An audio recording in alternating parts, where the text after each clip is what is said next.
उस दिन बरसात का सुहाना मौसम अचानक ही भयानक रूप ले चुका था। आसमान में घनी काली घटाएं इस तरह छा गई थी मानो रात दिन को निगल रही हो। लगातार बरसती बारिश की तेज आवाज, टप टप गिरती बूंदें और बीच बीच में गूंजती बिजली की डरावनी गड़गड़ाहट पूरे माहौल में एक अनजाना सा खौफ भर रही थी। हवा में मिट्टी और नमी की अजीब सी गंध तैर रही थी। इसी रहस्यमयी माहौल के बीच एक छोटे से गांव के सुनसान चौराहे पर पीली रोशनी में चमकती एक पुरानी चाय की टपरी के पास कुछ लोग बैठे आपस में बातें कर रहे थे, लेकिन उनके चेहरों पर साफ झलक रहा था कि हर कोई किसी अनहोनी के इंतजार में सहमा हुआ है। भाई वाह, क्या बारिश हो रही है। ऐसे बारिश के मौसम में तो गर्मा गर्म अदरक वाली चाय मिल जाए ना तो मजा ही आ जाए। सही कहा। वैसे आज का मौसम बड़ा डरावना लग रहा है। ये बिजली की गड़गड़ाहट और ये मूसलाधार बारिश सारी गलियां सुनसान कर दिया है। आज तो कोई परिंदा भी नहीं दिखाई दे रहा है। पता नहीं क्यों ऐसा लग रहा है जैसे कहीं कोई अनहोनी घट रही है। अरे तुम लोग तो बिना बात के ही डरते हो। कहीं तुम्हें किसी भूत प्रेत या छलावे का डर तो नहीं लग रहा है? वैसे सच कहूं तो ऐसी बरसात में छलावे बाहर निकल आते हैं। अरे वो मानिकपुर के जंगल का किस्सा नहीं सुना तुमने? आजकल उस जंगल के बारे में बड़ी खबरें आ रही है। तुम लोग तो ट्रक लेकर इधर उधर जाते रहते हो, जरा सावधान रहना। इंद्रभवन काका की बात सुनकर सबके चेहरे पर कुछ चिंता के भाव आ गए, लेकिन माहौल को हल्का करने के लिए पंकज बोला, अरे काका, ऐसा कुछ नहीं है। ये बस अफवाह है, अफवाह। ऐसी बेकार की बातों पर ध्यान नहीं देना चाहिए। सब लोग अपनी अपनी बातों में व्यस्त हो गए। तभी अचानक किसी के पैरों की आवाज आती महसूस हुई। अरे जरा रुको, ध्यान से सुनो। क्या तुम्हें भी किसी के चलने की आवाज आ रही है? ऐसा लग रहा है जैसे कोई इसी तरफ आ रहा है। तभी थोड़ी ही दूर पर रघु आता हुआ दिखाई दिया।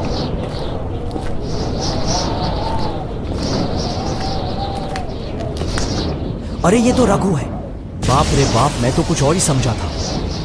तो क्या तुम मुझे भूत समझे थे? अरे मैं तो मजाक कर रहा था सचिन भैया, तुम तो बुरा मान गए। ठीक है सचिन भैया, मैं तो पंकज उस्ताद को बुलाने आया था। उस्ताद मालिक ने बुलाया है, माल लेकर शहर जाना है। अरे रघु, ऐसा भी क्या हो गया है कि आज इतनी तेज बारिश के मौसम में भी मालिक ने काम पर बुला लिया? और आखिर जाना कहाँ है? मुझे नहीं पता उस्ताद, मुझे तो बस यही कहा गया है कि जाकर बुला लाओ। इससे ज्यादा कुछ नहीं बताया गया। अब तो मालिक से ही पता चलेगा। ठीक है भाई, तुम लोग यहीं बैठकर बातें करो, मैं चलता हूं। चाहे जैसा भी मौसम हो, मुझे तो काम पर जाना ही पड़ेगा। ध्यान से जाना पंकज बेटा, मौसम खराब है। ऐसे मौसम में रास्ते सुनसान होते हैं और बरसात के मौसम में रात में जंगल के रास्ते से सफर करना ठीक नहीं होता।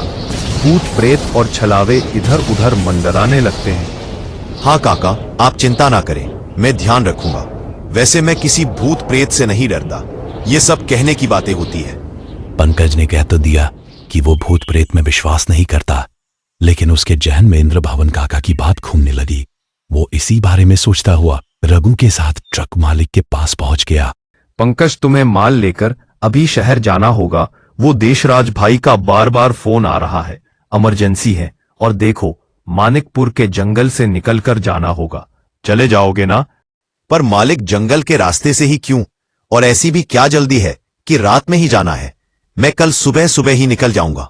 रात में जाना सही नहीं होगा और बारिश भी हो रही है। पंकज, देशराज भाई को सुबह होने से पहले ही माल की डिलीवरी देनी है और जंगल के रास्ते से तुम जल्दी पहुंच जाओगे। यदि हाईवे से गए तो दोपहर तक पहुंचोगे और देर हो जाएगी। और हाँ, उनसे पैसों का हिसाब किताब जरा सही से कर लेना। अभी पहले के पैसे भी बकाया है उन पर, समझ गए ना? पर मालिक, वो जंगल तो बहुत घना है और सुना है वहां चलावे और पिशाचों का भी डेरा रहता है।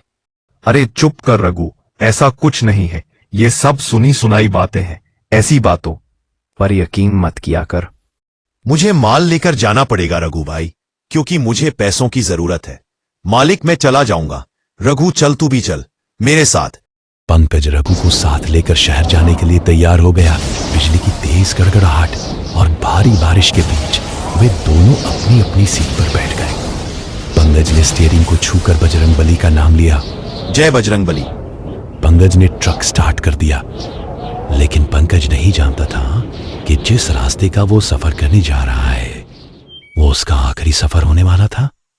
वे दोनों रात के उस घने अंधेरे में निकल पड़े, दोनों बातें करते हुए और गुनगुनाते हुए अपनी ही धुन में चले जा रहे थे। जिंदगी एक सफर है सुहाना, यहाँ कल क्या हो किसने जाना। रास्ता बिल्कुल सुनसान था, दूर दूर तक कोई बस्ती या इंसान दिखाई नहीं दे रहा था। जैसे ही वे मानिकपुर के जंगलों के पास पहुंचे तो उन्हें एक ढाबा दिखाई दिया। अरे उस्ताद वो देखो, वहां एक ढाबा चमक रहा है, बड़े जोरों की भूख भी लगी है, चलो ना कुछ खा लेते हैं। अरे रघु, भूख तो मुझे भी लगी है, पर यह कुछ अजीब नहीं है। इतने सुनसान जंगल में यह ढाबा बात कुछ हजम नहीं हो रही है। ओहो उस्ताद, तुम तो कहते हो कि तुम किसी से नहीं डरते, अब ढाबा देखकर डर क्यों रहे हो भला? अरे कितने लोग जाते होंगे इस रास्ते से, इसीलिए किसी ने यहां ये ढाबा खोला होगा। चलो ना चलते हैं, बहुत जोर की भूख लगी है। अरे अभी तो रास्ता बहुत लंबा है। अच्छा ठीक है, चल रघु, पहले कुछ खाने चलते हैं। खाली पेट क्या सोचना, जो होगा वो बाद में देखा जाएगा। इतना कहकर दोनों ने ट्रक को सड़क के किनारे एक तरफ सावधानी से खड़ा किया और पास ही बने ढाबे की ओर बढ़ गए। ढाबे में कदम रखते ही उसने इधर उधर नजर दौड़ाई और बोला, अजीब बात है, हमारे अलावा यहाँ कोई भी नहीं है, न कोई ग्राहक न ढाबे वाला दिखाई दे रहा है। यह कैसा सुनसान सा ढाबा है। अरे वो देखो उस्ताद, वहां कोई है। अरे भाई साहब, कुछ खाने के लिए मिलेगा यहाँ, बड़ी भूख लगी है, पेट में चूहे कूद रहे हैं, भूख के मारे, कृपया थोड़ा जल्दी करिए। आप बैठ जाइए, अभी आप लोगों के लिए खाना लेकर आता हूँ, बस थोड़ा सा समय दीजिए, तब तक यही इंतजार करिए। वहां भागता हुआ वहां से चला गया। उस घनघोर बारिश भरी रात में जब आसमान में बार बार बिजली कड़क रही थी और उसकी गड़गड़ाहट पूरे सन्नाटे को चीर रही थी। बड़ा ही अजीब सा आदमी था। इतनी सुनसान और वीरान जगह पर आखिर किसी ने यह ढाबा क्यों बनाया होगा, समझ में ही नहीं आ रहा। अरे उस्ताद, जरा उधर तो देखिए, सामने की तरफ से एक लड़की हमारी ओर आती हुई दिखाई दे रही है। अरे हाँ, इतने सुनसान जंगल में ये लड़की, और ये तो बहुत ही ज्यादा खूबसूरत है रघु, पर ये अकेली इस वीराने में है। तभी वो लड़की उन दोनों की तरफ धीरे धीरे आने लगी। उसे अपनी ओर बढ़ता देख पंकज और रघु एक पल को ठिठक गए और उनके दिल में अजीब सी हिचक और घबराहट भर गई। भैया, मेरी गाड़ी यही रास्ते में खराब हो गई है, आसपास कोई और मदद भी नहीं मिल रही। क्या आप लोग मुझे अपनी ट्रक में थोड़ी दूर तक लिफ्ट दे देंगे? अरे आप इस पूरी तरह सुनसान रास्ते पर इतनी रात को बिल्कुल अकेली हो क्या? न कोई साथ है न कोई दूसरा वाहन, और आपको आखिर जाना कहाँ है? मानिकपुर के जंगल की तरफ, वही मेरा घर है। मुझे उसी जंगल के अंदर जाना है। जंगल के बीच में एक छोटा सा गांव है, मेरा घर उसी गांव में है। मानिकपुर के जंगल में, जंगल के बिल्कुल बीच घर, वहां तो आदमी का नाम निशान तक नहीं मिलता, फिर आपका घर वहां कैसे हो सकता है? जी हाँ, वही मेरा घर है, मुझे वहीं जाना है। मैं रोज उसी रास्ते से जाती हूँ और मेरा घर उसी जंगल में है। आप लोगों का ज्यादा आना जाना नहीं रहता, इसीलिए आप लोगों को ज्यादा जानकारी नहीं है। पर यह बताइए, आपको कैसे पता चला कि हमारे पास ट्रक है? वो मैंने बाहर सड़क पर एक ट्रक देखा था और यहाँ आप दोनों के अलावा कोई नहीं है, तो मैं समझ गई कि वो ट्रक आपका ही है। वो सब छोड़िए, आप चलिए, मुझे जल्दी से घर पहुँचना है, देर हो रही है। अजी आप चलिए, हम अभी आते हैं, कुछ खाने के लिए ले लेते हैं, रास्ते में खा लेंगे। वह लड़की धीमे धीमे कदम बढ़ाती हुई बारिश से भीगे रास्ते पर ट्रक की तरफ चली गई, जहां अंधेरा, सन्नाटा और बिजली की चमक मिलकर माहौल को और भी डरावना बना रहे थे। अरे वो ढाबे वाला कहाँ गया? अरे भैया, कोई है यहाँ? यहाँ तो कोई नहीं है। रघु, बड़ी अजीब बात है, भागकर तो बहुत तेजी से गया था पर अभी तक नहीं लौटा। लगता है रघु अब वह नहीं आएगा। उस्ताद, मुझे कुछ ठीक नहीं लग रहा है। वो लड़की कुछ अजीब नहीं थी, और एक अनजान लड़की को लिफ्ट देना ठीक होगा क्या? उसे मना कर देते हैं। अरे तू पागल है क्या रघु? देखा नहीं तूने? वो बेचारी एकदम अकेली है, इस वीरान जंगल में उसे अकेले नहीं छोड़ सकते रघु। अरे हम भी तो वहीं जा रहे हैं ना, रास्ते में उसके घर तक छोड़ देंगे ना। चल आजा, चलते हैं। दोनों बिना कुछ खाए ही वहां से ट्रक की ओर चल दिए। जैसे ही वे ढाबे से बाहर आए, उन्हें वो लड़की कहीं दिखाई नहीं दी, और जब उन्होंने पीछे मुड़कर देखा तो वहां पर कोई ढाबा भी नहीं था। अब दोनों घबरा गए। अरे ये क्या, वो ढाबा कहाँ गया? और ये देखो उस्ताद, वो लड़की भी नहीं है यहाँ, और ना ही उसकी गाड़ी है। ये सब क्या है? इसका मतलब ये सब एक छलावा था। रघु भाग यहाँ से। अगर थोड़ी देर और यहाँ रुके तो समझ ले आज जिंदा वापस नहीं जाएंगे। भाग रघु भाग। दोनों जल्दी से ट्रक के अंदर बैठ गए और पंकज ने ट्रक को सुनसान सड़क के ऊपर दौड़ाना शुरू किया। रात के 12 बज चुके थे। घना अंधेरा छाया हुआ था। इस समय उस सड़क पर कोई सवारी भी नजर नहीं आ रही थी। जैसे ही उन्होंने मानिकपुर की सीमा में प्रवेश किया, अचानक एक काली बिल्ली ने उनका रास्ता काट दिया। उस्ताद, वो देखो, उस काली बिल्ली ने अचानक सामने आकर हमारा रास्ता काट दिया है, और जिस तरह वह पलटकर हमें घूर रही है, उसे देखकर दिल जोर जोर से धड़कने लगा है। रघु तू डरा मत। एक तो वैसे ही मेरा दिमाग खराब हो गया है, और ऊपर से तू। अरे जंगल है तो जानवर तो होंगे ही ना, इसमें इतना घबराने की क्या बात है? हाँ उस्ताद, पर कहते हैं कि बिल्ली का रास्ता काटना अच्छा नहीं माना जाता। इसे किसी अनहोनी का संकेत समझा जाता है, और इस वक्त जिस तरह से हालात बन रहे हैं, दिल अपने आप घबराने लगा है।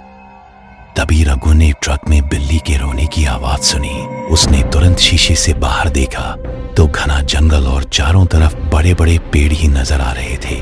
रघु ने पंकज की तरफ देखा और उससे बोला, अरे उस्ताद, क्या आपको भी उस बिल्ली के रोने की आवाज सुनाई दे रही है, जो ठंडी हवा के साथ गूंजती हुई हमारे कानों में पड़ रही है? ऐसी आवाज मानो कोई अनहोनी होने का इशारा कर रही हो। हाँ, आवाज तो आ रही है, पर वो बिल्ली तो बहुत पहले ट्रक के सामने नजर आई थी, और अब तो आसपास कोई जानवर भी दिखाई नहीं दे रहा है। फिर ये आवाज बार बार गूंज क्यों रही है? अरे मैंने तो आपको पहले ही कहा था, यह जंगल बहुत डरावना है, और इस रास्ते से जाना ठीक नहीं है। पंकज अब कुछ घबरा गया। तभी रघु ने फिर से कुछ बोला, लेकिन उसने रघु की बात का कोई जवाब नहीं दिया और ट्रक चलाने में व्यस्त हो गया। रात के करीब 2 बज चुके थे। बारिश और भी तेज हो गई थी। तभी अचानक पंकज ने अपनी साइड वाले शीशे में देखा कि उनकी गाड़ी के पीछे पीछे कोई भाग रहा है। जब उसने ध्यान से देखा तो यह वही काली बिल्ली थी जो उनका रास्ता काट कर गई थी। यह सब देखकर पंकज के चेहरे पर परेशानी के भाव उभर आए। उसे परेशान देखकर रघु उससे बोला, क्या हुआ उस्ताद, तुम इतने डरे हुए और घबराए हुए क्यों लग रहे हो? तुम्हारे चेहरे की रंगत अचानक इतनी फीकी क्यों पड़ गई है? रघु, जरा अपनी साइड वाले शीशे में ध्यान से देख। क्या तुझे भी वहां कोई काली बिल्ली दिखाई दे रही है, जो हमारी ही तरफ तकटकी लगाए हुए दौड़ रही है? हाँ उस्ताद, मुझे भी साफ दिखाई दे रही है, लेकिन समझ नहीं आ रहा ऐसा क्यों हो रहा है। ये बिल्ली हमारे ट्रक के पीछे इसी तरह पागलों की तरह क्यों भाग रही है और रुकने का नाम ही नहीं ले रही।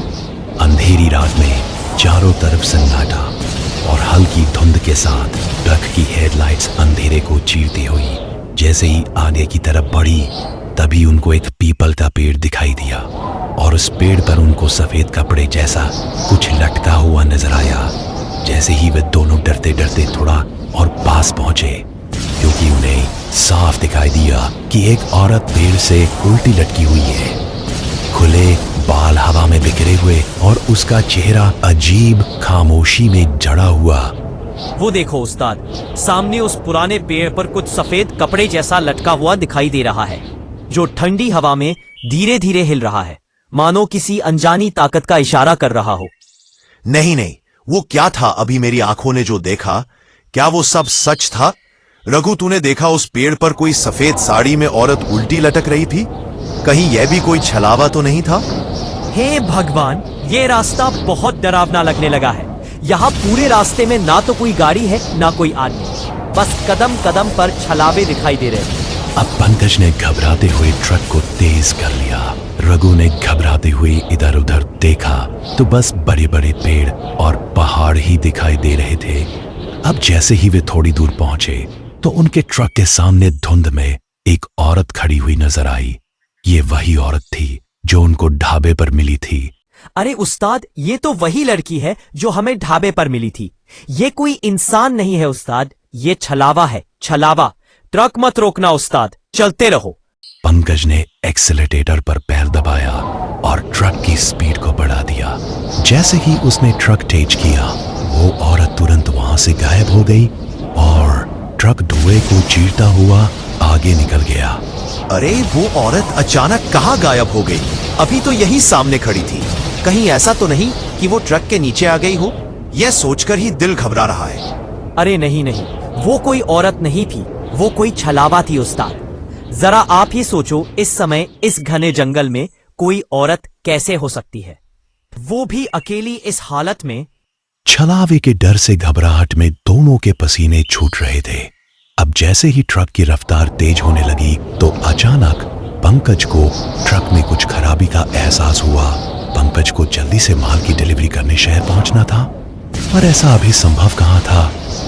अचानक से ट्रक में कुछ अजीब सी आवाज होने लगी और थोड़ी ही देर में ट्रक रुक गया।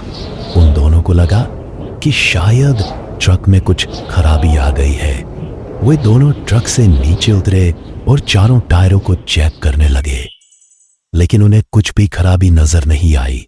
फिर पंकज ने ट्रक का बोनट उठाने के लिए जैसे ही हाथ बढ़ाया, तभी रघु की जोर से चिल्लाने की आवाज आई। पंकज ट्रक के पीछे की तरफ दौड़ा। क्या हुआ रघु? तू अचानक ऐसे चिल्लाया क्यों? वैसे भी इस सुनसान जंगल में डर का माहौल है। ये बिल्ली, इसने मेरे हाथ पर हमला किया उस्ताद। अब एक पल भी यहाँ रुकना ठीक नहीं। चलो जल्दी से यहाँ से निकलते हैं, इससे पहले कि कोई और अनहोनी हो जाए। दोनों गाड़ी में बैठकर वहां से तेजी से निकल गए। तब उन दोनों को एहसास हुआ कि वो कोई साधारण बिल्ली नहीं बल्कि एक छलावा थी। उन्होंने सुनसान सड़क पर ट्रक को तेजी से दौड़ा दिया। वे तेजी से आगे बढ़ रहे थे, तभी पंकज के साथ वाले शीशे में एक औरत दिखाई दी। ये वही औरत थी जो थोड़ी देर पहले उनकी गाड़ी के सामने नजर आई थी। ट्रक के साथ साथ वो भी तेजी से उस शीशे में दौड़ती हुई नजर आ रही थी और अचानक गायब हो गई। उस दृश्य को देखकर पंकज और रघु कुछ समझ नहीं पा रहे थे कि तभी एक लाल साड़ी पहने भयानक चेहरे वाली औरत उनके ट्रक के बोनट पर आकर बैठ गई और जोर जोर से हंसने लगी। उसका चेहरा किसी चुड़ैल जैसा भयानक था। उसकी आंखें लाल थी, जैसे उनमें गुस्सा और प्रतिशोध भरा हो। वो ट्रक के ऊपर बैठी थी और एक भयानक हंसी हंस रही थी। हंसते हंसते वो अचानक से गायब हो गई। अब पंकज और रघु की हालत खराब हो चुकी थी। उनके दिलों की धड़कन लगातार बढ़ रही थी। अचानक वो औरत ट्रक की खिड़की पर उल्टे लटकने लगी। उसे देखकर रघु घबरा गया। उस्ताद, ये तो साफ साफ एक चुड़ैल है। अब मुझे इसमें कोई शक नहीं रहा। ये हमें छोड़ने वाली नहीं है और यही मार डालेगी। बताइए अब क्या करें, कहाँ जाएं, कैसे अपनी जान बचाएं? रघु तू घबरा मत, हिम्मत से काम ले। बजरंगबली हमारे साथ है। तू बस उसकी आंखों में मत देखना। मैंने सुना है चुड़ैल की आंखों में देखने से मौत हो जाती है। यह हमारा कुछ नहीं बिगाड़ पाएगी। ए मेरा रास्ता है। क्यों आए हो तुम यहाँ? क्यों? आज मैं तुम्हें नहीं छोड़ूंगी। तुम्हारी हिम्मत कैसे हुई इस जंगल में कदम रखने की?